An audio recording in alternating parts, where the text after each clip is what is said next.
मन भी स्थिर है, मन भी शांत है, लैके आसन से बैठना चाहिए। ई कुर्सी जे से जा तक अंग्रेज नहीं आल रहे ता तक एक कुर्सी के प्रथा नहीं रहे। कोई नहीं जाने रहे कि कुर्सियों है बैठे वाला, लेकिन अंग्रेज कुर्सी पर एक खातिर बैठे रहे कि वहां इंग्लैंड में बहुत कम गर्मी है, बहुत ठंड है, घुटना सब काम नहीं करे छे, बेचारा बैठ नहीं सके छे। हाँ, पहरावा भी चुस्त छे, बैठ नहीं सके छे। ऐ लेके यहाँ पर जे छे धोती, हाँ, एक एक एहन एहन विद्वान नेता सब भेले अंग्रेज के जमाना में कि धोती पहर के जा रहे पढ़े, तो वे पर अंग्रेज कटाक्ष करे रहे, ये पहन करके मत आओ। और अभी तो लोग अंग्रेजी पोशाक पहन के जैसे पढ़े। धोती और फुल पैंट या जींस में की अंतर है, ए पर थोड़ा सा विचार करिए।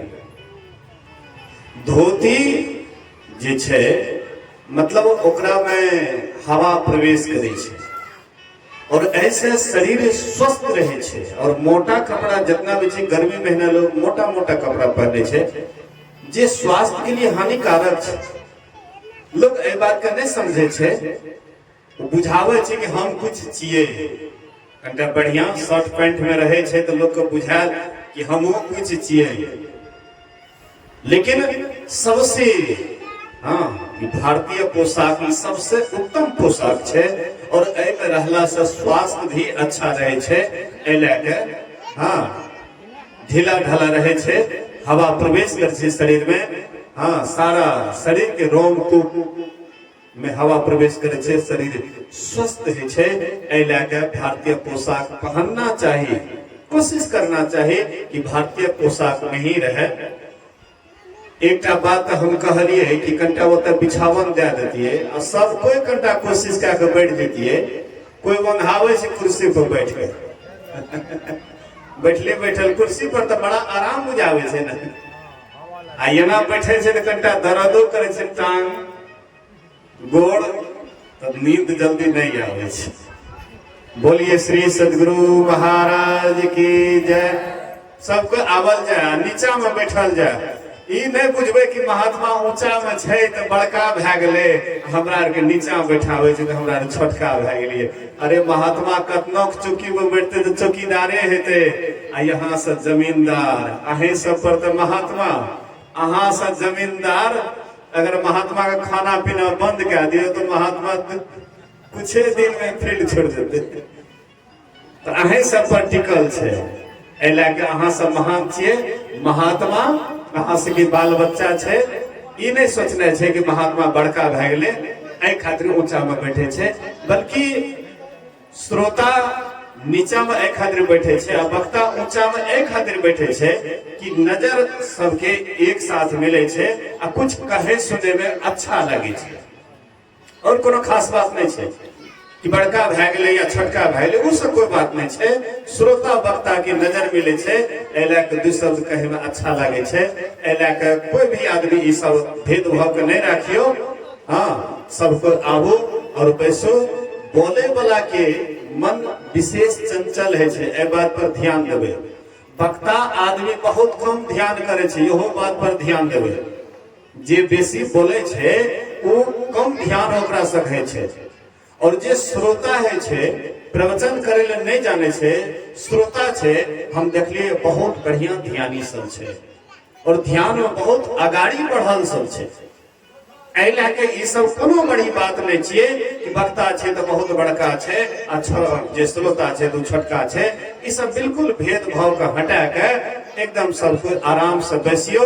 कते बढ़िया पंखा लगेने छे, देख लियो त तीनों भाई मिल के कते बढ़िया व्यवस्था करने छे, पंखा लगने छे जगह जगह पर। हमरे सबकी सेवा के लिए ऐ सेवा में सबको योगदान दियो। सबको एकदम आसन मार के प्रयास करियो, बैठे के कोशिश करियो। अगर पैर में दर्द भी छे, कमर में दर्द भी छे, तो पर भी उन्हें ध्यान नहीं देने छे। हाँ, शरीर से एकदम ख्याल का हटा के थोड़ा सा दर्द सह के बैठे के कोशिश करबे तो दर्दो धीरे धीरे भागे लगते। दर्द के जब आराम मिले छे तो दर्द ओठना घर क्या ले छे।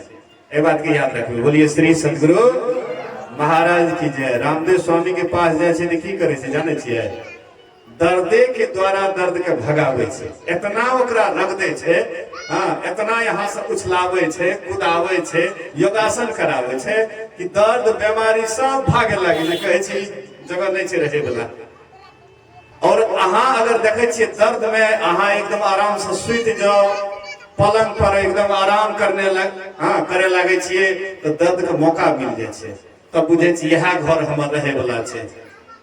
तो सुख तो सब ने चाहे छे, बीमारियों सुख चाहे छे।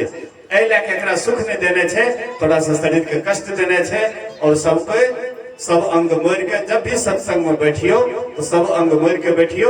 और देख लियो यहाँ 1 महीना कुर्सी पर बैठ के सत्संग सुनो, 1 महीना आसन मार के सत्संग सुनो।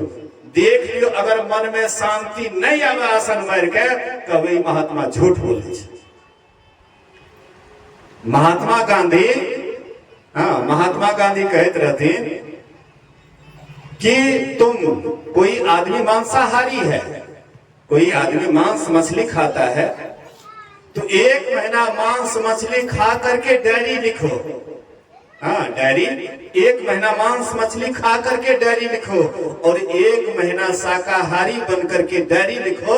अपने आप तुम्हारा मांस मछली छूट जाएगा, स्वाभाविक छूट जाएगा। क्योंकि आप देखिएगा कि सात्विक विचार हमारे अंदर आता है। शाकाहारी रहते हैं सात्विक विचार आता है, और मांसाहारी रहते हैं तो राजसी तामसी विचार आता है। इसलिए सत्संग में भी आप आसन मार करके बैठिएगा, सात्विक विचार आएगा। और अन्य जैसे तैसे सुनिएगा, जैसे तैसे ही रह करके रह जाइएगा। इसलिए सबको आगे बढ़ना है, सबको ईश्वर परमात्मा को पाना है। इसलिए सब आदमी एक साथ जोरदार स्वर में गुरु महाराज जी की जय जयकार बुलंद आवाज में करें। बोलिए प्रेम से श्री सदगुरु महाराज की। लागे से कनियाटा कसर रह गए। हाँ ऊपर में क्या बैठे, नीचे बैठू। बोलिए श्री सदगुरु महाराज की। लागे छे और कनियाटा कसर रह गए। सुआसी से बहुत घूम रहा छे एने मने। कखनो जाय छे ए पड़ोसिया यहाँ गप करे ले, कखनो ओने जाय छे। आ इने मन में है छे कि कनटा आबि के सत्संग में बैठ जाए, की पता कोनो ज्ञान हमरा दिमाग में असर कय जाए, हमर जीवन बदल जाए। लेकिन हम देखे छिए तखनी से जे सत्संग शुरू छे एने से ओने भेल फुरे छे, लेकिन सत्संग में आबि के नहीं बैठे छे। जे कल्याण वाला काम छे वैसे लोग दूर भागे छे, आ जैसे कल्याण नहीं हेते वो में तो फुहरी बने छे। हाँ एनएस बने, एनएस बने, एनएस बने। की मिलता आय तक की मिल रहा है? कबरों से भेंट करे लगे, हाँ कबरों से बातचीत कर की मिल रहा। और सत्संग में सुख शांति है, नौका है मझधार की। और जो कोई उस पर चढ़ी गए भवसागर उसने पार की। भवसागर को पार कर गए जो सत्संग रूपी नौका में बैठ गए। सत्संग एक नौका है, नाव है, इसलिए सबको इस पर बैठना चाहिए। सत्संग रूपी नौका में सबको सवार होना चाहिए, तभी तो भवसागर पार कर सकते हैं। एक बार और दिल खोल करके हो जाए। बोलिए प्रेम से श्री सदगुरु महाराज की। अखंड मंडलाकारं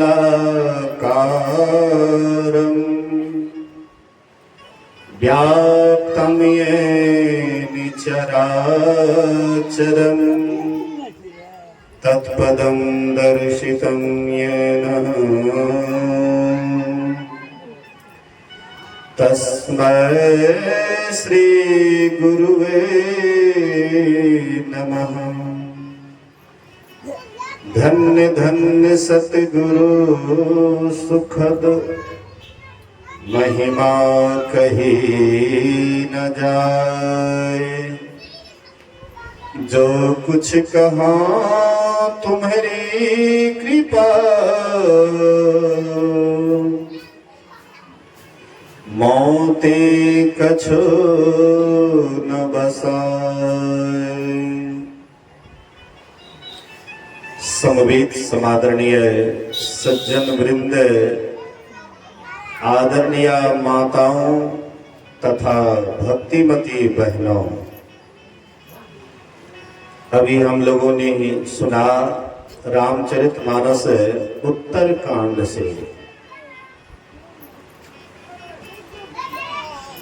गुरु महाराज जी के गुरु बाबा देवी साहब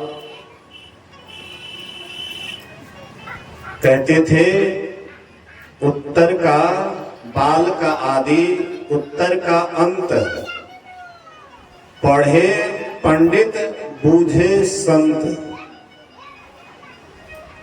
बाल का आदि मतलब बाल कांड का आदि शुरुआत, उत्तर का अंत, पढ़े पंडित। पंडित लोग इसको पढ़ पढ़ करके याद कर लेते हैं। पंडित से मतलब ये नहीं समझिएगा कि जो पूजाने के लिए आता है। हम लोग तो यही समझ जाते हैं कि पंडित मतलब जो पूजाता है। यहाँ पर पंडित से मतलब है जो बराबर उसको पढ़ते रहता है, याद कर लेता है, कंठस्थ कर लेता है, मुंह जवानी सुनाता है। पढ़े पंडित लेकिन बूझे संत। इसको समझने वाले कौन होते हैं?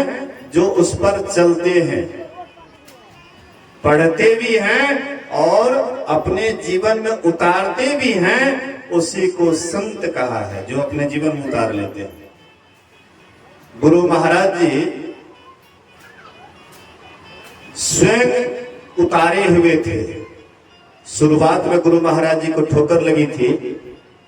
जब गुरु महाराज जी, उनके पिताजी जब रामचरितमानस पढ़ते थे, उनके आंख से अश्रु की धारा बहने लग जाता था। तो गुरु महाराज जी पढ़ाई करने के लिए जाते थे, उधर से आते थे तो देखते थे कि पिताजी पाठ करते हैं रामायण जी का। अब पढ़ते पढ़ते आंख से अश्रु की धारा क्यों बहने लग जाता है, क्यों रोने लग जाते हैं? आखिर कारण क्या है, रहस्य क्या है? गुरु महाराज जी के मन में जिज्ञासा हुई कि इसको पढ़ना चाहिए कि आखिर इसमें रहस्य क्या है। तो गुरु महाराज जी रामचरितमानस को जब पिताजी इधर उधर चले जाते थे संदूक में रख करके, तो गुरु महाराज जी निकाल करके और पढ़ने लग गए। जैसे जैसे पढ़ने लगे, गुरु महाराज जी को लगा कि इसमें तो अनमोल खजाना है, भक्ति का अनमोल खजाना है, इसको पढ़ना चाहिए। गुरु महाराज जी इसको पढ़ने लगे। बहुत दोहा, बहुत चौपाई, छंद, सुरठा बहुत याद कर लिए। और गुरु महाराज जी को ठोकर लगी। गुरु महाराज जी गए थे परीक्षा देने के लिए, और वही परीक्षा भवन में अंग्रेजी प्रश्न पत्र था। उस पर लिखा था कि ईश्वर कर्ता, जीव संसार बनाने वाले ईश्वर पर लेख लिखे। तो गुरु महाराज जी लिखते लिखते लिखते लिखते अंत में रामायण जी का चौपाई लिखते हैं। देह धरे कर यही फल भाई, भजिए राम सब काम बिहाई। ये मनुष्य शरीर धारण करने का सबसे उत्तम फल यही है कि यह शरीर को रहते हुए भवसागर पार किया जाए, भवसागर पार हो जाए। ये मानव शरीर का सबसे उत्तम फल है, शरीर में रहते हुए। तो गुरु महाराज जी यह करके दिखा दिए। गुरु महाराज जी शरीर में रह करके साधना करके भवसागर से तर गए। तो गुरु महाराज जी के पास एक रामायणी आए थे। रामायणी जो रामचरितमानस के बढ़िया प्रवक्ता, ज्ञान रखने वाले, बहुत याद कंठस्थ पूरा रामायण रखने वाले गुरु महाराज जी के नजदीक गए। और गुरु महाराज जी उनसे पूछते हैं कि क्या आप रामचरितमानस को शुरू से अंत कर दिए हैं? आपको सब याद है? बोले कि हुजूर हमको सब याद है। आपको जहां से पूछना हो रामचरितमानस से, मैं प्रत्येक का उत्तर दे सकता हूं और मोह जवानी। तो गुरु महाराज जी कहते हैं कि उत्तर कांड में दोहावली में है, जीवन मुक्त ब्रह्म पर चरित सुनहि तजी ध्यान, जे हरि कथा न करही रति तिनके ही अपाशान। हमको बताइए कि जीवन मुक्त महापुरुष का लक्षण क्या होता है। चुप हो गए, हाथ जोड़ लेते हैं। बोलिए श्री सद्गुरु महाराज की जय। जो बड़े अच्छे रामायण के प्रवक्ता, कहिए पंडित, हाथ जोड़ लेते हैं, कहते हुजूर मैं भले ही रामचरितमानस को शुरू से अंत कर दिया हूं, लेकिन आज तक मैं यह समझ नहीं पाया कि जीवन मुक्त महापुरुष का लक्षण क्या होता है। तो गुरु महाराज जी कहते नहीं जानते हैं तो हमसे सुन लीजिए। गुरु महाराज जी कहते हैं कि राधा स्वामी संप्रदाय में सबसे पहले आचार्य का नाम था शिवदयाल स्वामी, जो आगरा के रहने वाले थे। उनकी पत्नी का नाम राधा। उनके एक शिष्य हुए शालिग्राम साहब। शालिग्राम साहब उनके अच्छे शिष्यों में एक थे। तो ये गुरुदेव की सेवा करने लगे। सेवा करते करते एक दिन गुरुदेव से प्रार्थना करते, हुजूर मेरी प्रबल इच्छा है यह संप्रदाय का नाम राधा स्वामी रखा जाए। राधा गुरु माता, स्वामी मतलब आप, या राधा का स्वामी आप में परमात्मा में क्या अंतर है? तो शिवदयाल स्वामी कहते हैं कि ये अनामी मत है, इसका कोई नाम नहीं है, अनामी मत है। नाम कहो तो संत मत, संतों के विचार का नाम, संतों के मत का नाम या विचार का नाम ही संत मत है।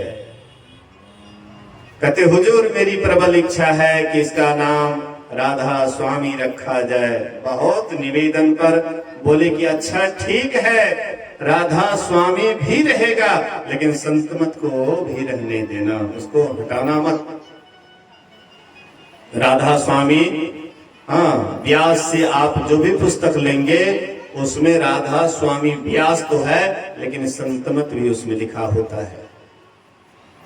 और ये संतमत कहां से कैसे कैसे विस्तार हुआ?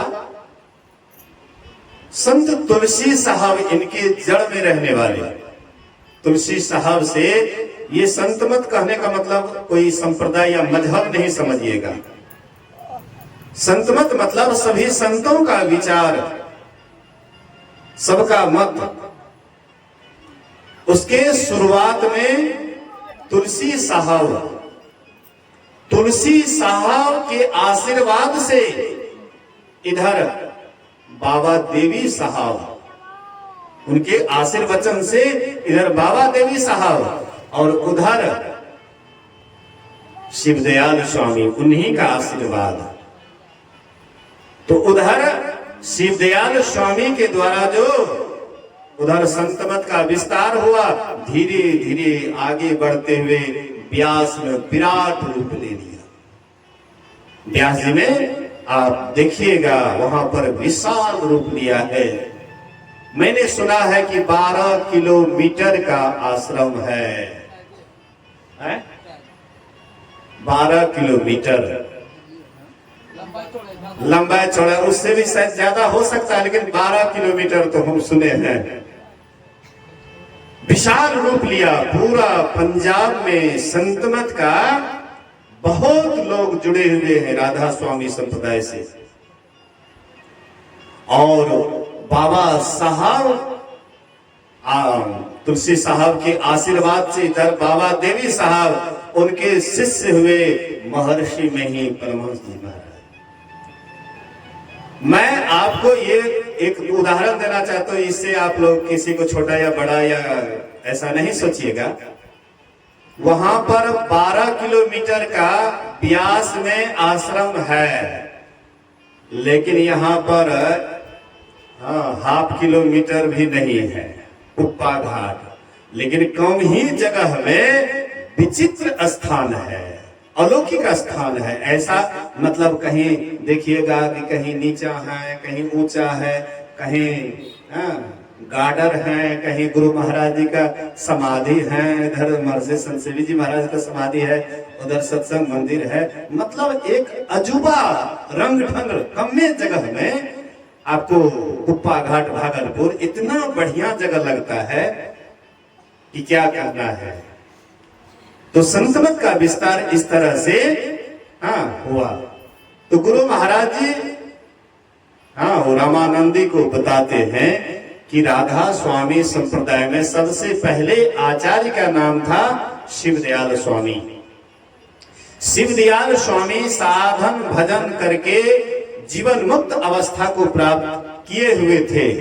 उन्हीं की सेवा में शालिग्राम साहब भी उनकी सेवा में रहने लगे और साधना करके गुरु की सेवा करके वे भी उसी अवस्था में चले गए जैसे उनके गुरुदेव।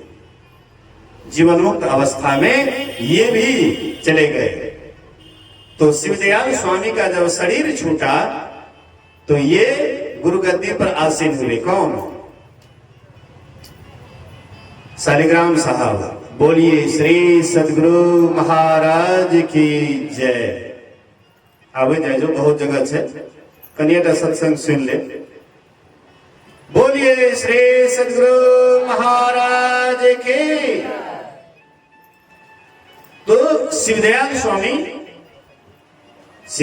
स्वामी के शिष्य शालिग्राम साहब ये भी गुरु के ही तरह मुक्त अवस्था को प्राप्त किए हुए थे। शालिग्राम साहब पहले गारहस्थ जीवन में रहते थे, बाद में गारहस्थ से संन्यास में आ गए। घर द्वार छोड़ करके संन्यास में आ गए और उसके बाद गुरु सेवा करने लगे। गुरु गद्दी पर यही आसीन हुए। दूसरे आचार्य के नाम पर शिवदयाल स्वामी के बाद शालिग्राम साहब हुए। एक दिन वे भक्तों के बीच बैठे हुए थे, सत्संग में बैठे हुए थे। उनके यहां से खबर आता है, महाराज आपका लड़का सख्त बीमार है। आपका लड़का सख्त बीमार है। किनके यहां से? शालिग्राम साहब के यहां से। आपका लड़का सख्त बीमार है। शालिग्राम साहब कहते हैं कि किसी अच्छे डॉक्टर से दिखाओ। फिर दूसरे दिन खबर आता है, महाराज वे बचने वाले नहीं हैं। बचने वाले नहीं मतलब अंतिम श्वास ले रहे हैं। तो कहते हैं किसी सर्जन से दिखाओ, सिविल सर्जन से जाकर के दिखाओ। इधर बहुत जगह है, आइए ना, बैठिए बैठिए, कहीं पर बैठ जाइए, कोई बात नहीं। सब एक ही समान है। शरीर का आकार प्रकार बदला हुआ है, रंग ढंग बदला हुआ है, लेकिन सबके अंदर में एक ही है, दूसरा और कोई नहीं है। इसलिए बोलिए प्रेम से श्री सदगुरु महाराज की। तो दूसरे दिन खबर आता है, महाराज आपका लड़का अंतिम श्वास गिन रहा है। तो बोले कि किसी सिविल सर्जन से दिखाओ। तीसरे दिन खबर आता, महाराज आपका लड़का दुनिया में नहीं रहा। बोले कि ले जाकर के स्मशान घाट में जला दो। थोड़ा सा ध्यान दीजिएगा। लड़का सख्त बीमार है, किसी अच्छे डॉक्टर से दिखाओ। अंतिम श्वास गिन रहा है, सिविल सर्जन के पास ले जाओ। मर गया, स्मशान में ले जाकर के जला दो। क्या हम आपके पास ऐसी खबर आ जाए, क्या हम लोग सत्संग में बैठ पाएंगे? अभी अगर हम आपके यहां से खबर आ जाए तो घर भी नहीं जा पाएंगे। कितना पलटा गिरेंगे, कितना दांती लगेगा, क्या क्या होगा मत पूछिए। कितना आप भाव विह्वल हो जाइएगा और कितना बेहोश हो जाइएगा। कई बार लोग बेहोश हो जाता है यह घटना सुन करके कि मेरा बेटा बीमार है, बचने वाला नहीं है। धड़ाम से गिर जाता है। मरने वाली बात सुनते हैं तब तो फिर कहना क्या है। तो ये है जीवन मुक्त महापुरुष का लक्षण। जो जीवन मुक्त महापुरुष होते हैं वे देखते हैं कपड़े की तरह शरीर को। अच्छा, हम लोगों के इस जीवन में, एक जीवन में कितना कपड़ा बदले हैं। पुराना हो जाता है, फट जाता है, वो कपड़ा से हम मोह रखते हैं। तनिक भी दशहरा आबि रहल छै तब देखिए नया नया कपड़ा है, सब एकदम नया नया कपड़ा लेते हैं। कहते हे पुरनका कपड़ा, नया कपड़ा पहन के जेबे मेला। मतलब हम आप जैसे पुराने कपड़े को बिना मोह किए हुए त्याग देते हैं। जो फट जाता है, पुराना हो जाता है, बिना मोह किए हुए त्याग देते हैं। वैसे ही संत महापुरुष जो जीवन मुक्त अवस्था को प्राप्त कर लेते हैं वे भी देखते हैं ये शरीर भी तो कपड़े के ही समान है। जब ये शरीर पुराना हो जाता है, जर्जर हो जाता है, रोगी हो जाता है, चलने योग्य नहीं होता है, इसी तरह से यह जब फट गया तो इसको छोड़ने में क्या हानि और नया शरीर धारण करने में क्या कौन परेशानी। और तो बढ़िया न है, पुराना शरीर छोड़ करके नवका शरीर मिलेगा तो और ना बढ़िया है। अब पुराना शरीर में ही, रोगी शरीर में ही सब दिन पड़े रहेंगे हैं, उठते बैठते सोते जागते हर हमेशा कष्ट भोगते रहेंगे। वृद्ध भयो तन कांपन लागे, कपित बात भरी, लक्ष्मीपति पछतात सेज पर अब हम काह करे।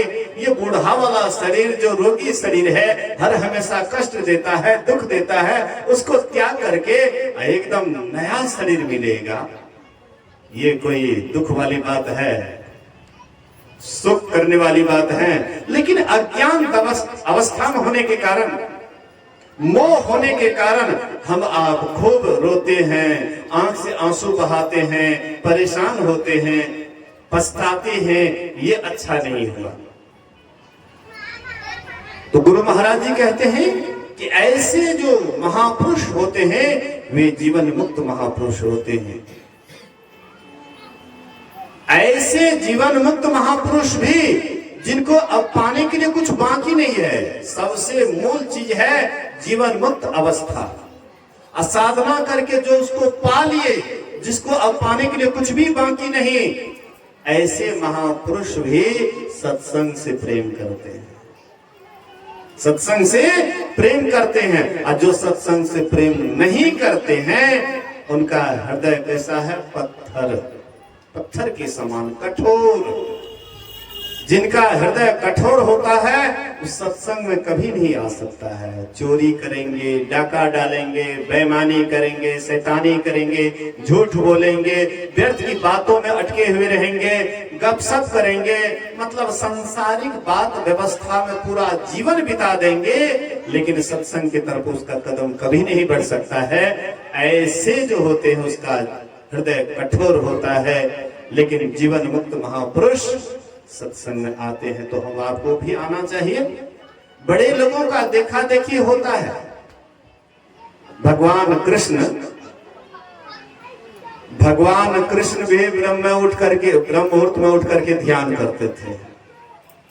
किसी भक्तों ने निवेदन किया कि हुजूर अब आपको ध्यान करने की क्या आवश्यकता है?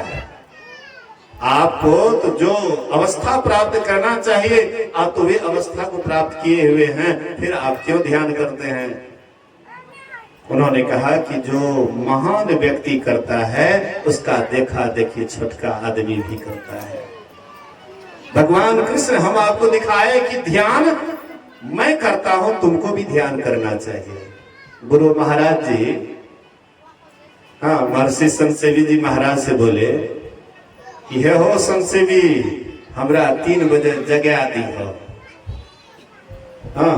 3 बजे हमरा जगा दिया। एक मतलब है कि नहीं जागे हेते। गुरु महाराज जी अंतर्यामी सबको जानने वाले, जानते होंगे कि नहीं उठते होंगे या थोड़ा विलंब से उठते होंगे।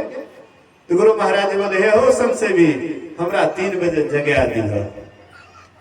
तो बाबा जैसे या अलार्म लगा लेके या ख्याल करने हेते तो 3 बजे नींद टूट जाए। हाँ, हमरो सब जब याद करके कि नहीं हमरा फलना समय में जगनाइ छै, कोनो आवश्यक काम छै, वो करनाइ छै, तो वही समय में स्वाभाविक वैसे पहले नींद टूट जाए, मन में जब ठानि लेबै तो वहीना जे छै से बाबा 3 बजे उठले, ओकर बाद जाइ छै गुरु महाराज जी के जगबै ले, तो गुरु महाराज देखै छै मच्छरदानी में बैठ के ध्यान करे छै।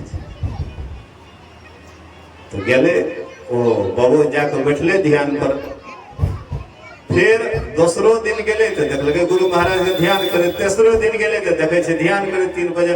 मतलब पूज्य बाबा के बुझेले कि गुरु महाराज हमरा जगबै ले नहीं कहलकै, वो जागल पुरुष महापुरुष छै, ओकरा कोई जगा सकैया?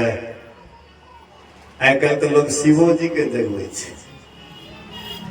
ई कलयुग में कुछ भी भै सकैया, ई कलयुग छियै ने, कुछ भी भै सकैया, शिवो जी के जगा दै छै। यहाँ पर सोचलकै बाबा कि जे महापुरुष पूरा संसार के जगा रहल छै, जे स्वयं जागल छै, दिन रात परमात्मा में निमग्न रहे छै, ओकरा हम केना के जगा सकबै? तो समझ गेले कि हमरा गुरु महाराज कहै छै 3 बजे उठ के ध्यान कर। बोलिए श्री सद्गुरु। तो कहने का मतलब है, आशय है कि ऐसे महापुरुष भी जो समाधि को प्राप्त कर गए हैं, जिनको अब पाने के लिए कुछ बाकी नहीं है, ऐसे संत महापुरुष भी ध्यान करते हैं, सत्संग से प्रेम करते हैं। तो हम आपको क्या करना चाहिए? सत्संग से द्वेष करना चाहिए? सत्संग से ही उद्धार होगा, सत्संग से ही सुधार होगा।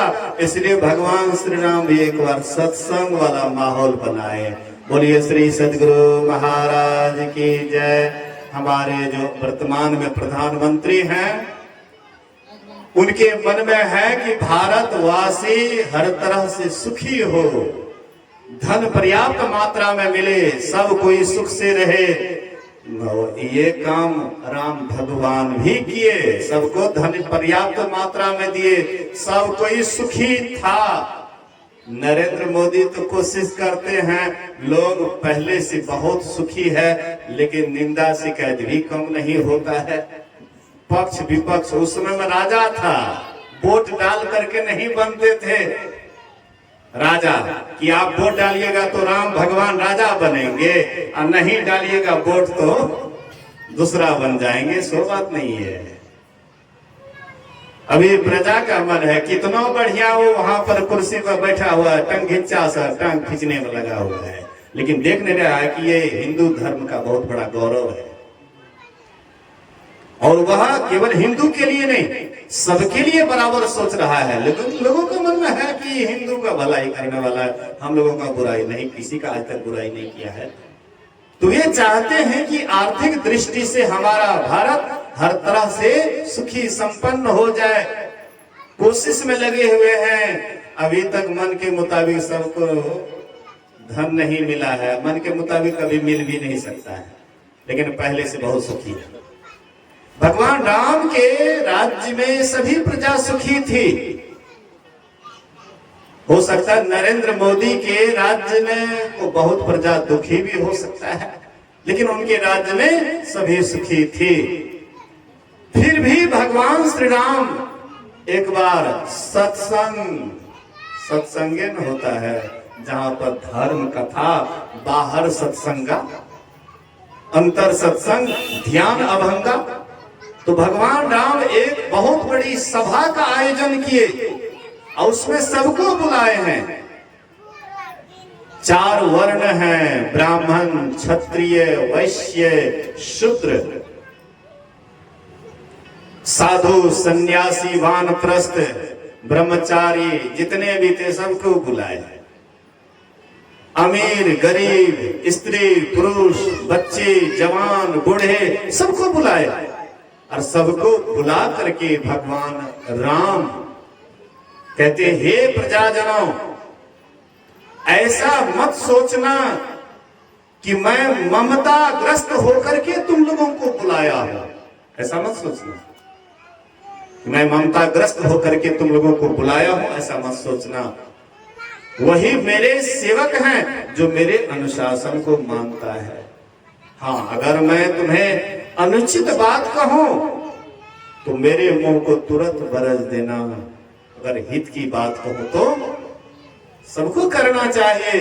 तो भगवान श्री राम सबको बुला करके उसके बाद भगवान श्री राम क्या करें, बड़े भाग मनुष्य तन पावा, सुर दुर्लभ सद ग्रंथ ही गावा। हे प्रजाजनों, ये जो मनुष्य का शरीर मिला है ये बड़ा भाग्य से मिला है। गुरु महाराज जी कहते थे जो उपदेश भगवान श्री राम किए वह उपदेश बहुत महात्मा, बड़े बड़े ज्ञानी महात्मा थे। वशिष्ठ, विश्वामित्र, अगस्त, आदि आदि बहुत ऋषि मुनि से दरबार भरा हुआ था, लेकिन औरों से यह उपदेश नहीं करवा करके भगवान राम स्वयं उपदेश करने लगे। इसका कारण क्या है? जो सत्ता में होता है, पद पर होता है, उसकी बात लोग अक्सर मानते हैं, और जो सत्ता में नहीं होता है उसकी बात लोग मानेंगे नहीं और मानेंगे। रामदेव स्वामी नोटबंदी कर दे, कितना आदमी इस बात को मानेंगे? अभी तो रामदेव स्वामी बहुत देश विदेश जा रहे हैं। नोटबंदी बोले कि आज के 12 बजे नोटबंदी है, कितना आदमी बात को मानेगा? महात्मा है क्या कहेंगे। लेकिन जब नरेंद्र मोदी जब नोटबंदी किए तो कौन नहीं माने? सब कोई माने कि नहीं? सत्ता में थे। तो भगवान श्री राम उस समय में सत्ता में थे। ईश्वर का प्रतीक होता है राजा, राजा ईश्वर का प्रतीक होता है। ईश्वर का दूसरा नाम राजा, क्योंकि प्रजा को अपने प्राण से भी ज्यादा चाहते हैं। नरेंद्र मोदी भी हम आपको कम नहीं चाहते, अपना जी जान लगा करके भारत को आगे बढ़ाने में लगे हुए। भगवान श्री राम सत्ता में थे, उनकी बात को सब आदमी मानते, इसलिए औरों से उपदेश नहीं करवा करके स्वयं उपदेश करने लगे। हे प्रजाजनों, ये जो मनुष्य का शरीर मिला है बड़ा भाग्य से मिला है। जिस शरीर के लिए देवी देवता तरसते हैं, लेकिन उनको मनुष्य का शरीर नहीं मिलता है, और हम आपको मिला है, मनुष्य का शरीर मिला है बड़ा भाग्य से। मनुष्य शरीर की बड़ाई करते हैं। क्यों बड़ाई करते हैं? मानव शरीर की क्यों बड़ाई करते हैं? अन्य शरीर की क्यों नहीं बड़ाई करते हैं? तो भगवान श्री राम कहते हैं ये शरीर साधनों का धाम और मोक्ष का रास्ता है। ये शरीर में, ये शरीर साधनों का धाम और मोक्ष का इसी में रास्ता है। अन्य कोई शरीर में ऐसा इस तरह की व्यवस्था नहीं है। साधन का धाम कोई शरीर नहीं है। चाहे देवता कहिए, ब्रह्मा विष्णु महेश्वर कहिए, किसी भी का भी नाम लीजिए, किसी भी देव का नाम लीजिए, किसी शरीर में ऐसी व्यवस्था नहीं है जो व्यवस्था मनुष्य शरीर में है। इसलिए मनुष्य शरीर को लोहा का उपमा दिया है, और देवता का शरीर का उपमा चांदी से दिया है। लोहा में परिवर्तन हो सकता है, लेकिन चांदी में परिवर्तन नहीं। लोहा को पारस से स्पर्श कराया जाए तो वह सोना हो सकता है, लेकिन चांदी से स्पर्श कराया जाए तो वो चांदी ही रहेगा, उसका कीमत नहीं बढ़ेगा, उसमें कोई परिवर्तन नहीं। तो देवता का शरीर चांदी है और मनुष्य का शरीर लोहा है। परमात्मा रूपी पारस से अगर स्पर्श कर ले तो कहते हैं ये भी पारस ही हो जाता है। चांदी को कौन कहे, सोना को कौन कहे? ये भी पारस हो सकता है, इनमें ऐसी क्षमता आ जाती है। इसीलिए ये शरीर को दुर्लभ कहा है। ये शरीर देवताओं को भी दुर्लभ इसीलिए कहा है, ये शरीर से हम वह काम कर सकते हैं जो काम देवता वाला शरीर से नहीं कर सकते हैं। साधन धाम मोक्ष कर द्वारा, अपाई न जही परलोक सवारा। सो परत्र दुख पावई, सिर धुनि धुनि पछताए, काल ही कर्म ही ईश्वर ही मिथ्या दोष लगाए। ये शरीर साधनों का धाम और मोक्ष का इसी शरीर में दरवाजा है। इस शरीर को पा करके जो परलोक को नहीं सुधारता है तो वह बाद में पछताता है, काल को दोष देता है, कर्म को दोष देता है और ईश्वर को झूठ ही दोष लगाता है। इसलिए संत महापुरुष कहते हैं कि यह शरीर को पा करके सबको साधन भजन करना चाहिए, सबको ध्यान भजन करना चाहिए। गुरु से सबको युक्ति जानना चाहिए, गुरु के शरण में जाना चाहिए। गुरु के प्रसाद बुद्धि उत्तम दशा को गह।